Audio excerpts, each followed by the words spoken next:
कर्ज काढून धरणी माय कशी बशी पोचली, कोपला हो वरून राजा ढगफुटी झाली. पाण्यानं लुटलं धान, त्यानं केलं सार वजा. नशिबाच्या पुढं थकला शेतकरी बाप माझा. वावरात शिवारात झालं बघा पाणीच पाणी. हातातोंडाचा घास गेला, पीक गेलं ना वाहुनी. हंबरती गुरढोर धान्याला पाहुनी. आक्रोश करी मुका जीव, सोडवायला नाही कोणी. वाहून गेली जनावर, हतबल झाला बळीराजा. नशिबाच्या पुढं थकला शेतकरी बाप माझा. असलं कसलं इगीन आलं, फाटलं रे आभाळ.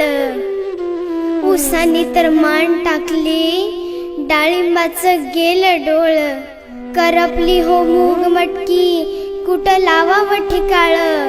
हात धुवून शेतकऱ्याच्या माग लागला या काळ. बघा मायबा किती तळमळतोय बळीराजा. नशिबाच्या पुढे थकला शेतकरी बाप माझा.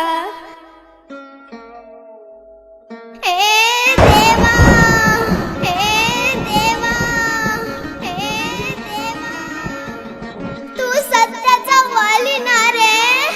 8 महिने झालं प्रत्येक जण कोरोनाच्या भीतीने घरात होता. त्याच वेळेस माझा शेतकरी राजा प्रत्येकाचं पोट भरण्यासाठी न घाबरता शेतात उभा होता. त्याचीच शिक्षा दिलीस का रे, त्याचीच शिक्षा दिलीस का रे, त्याचीच शिक्षा दिलीस का रे. दैवानं दिलं पण नशिबानं नेलं. शेतकऱ्यासाठी सांगाय तो कुणी काय केलं. अंत नका पाहू, होतं नव्हतं तेवढं वाहून गेलं. कर्ज माफी करा सरकार, ऐका एवढं बोल. सह्याद्री मी लेख शेतकऱ्याची मांडते गारानं विनंती माझा. नशिबाच्या पुढं थकला शेतकरी बाप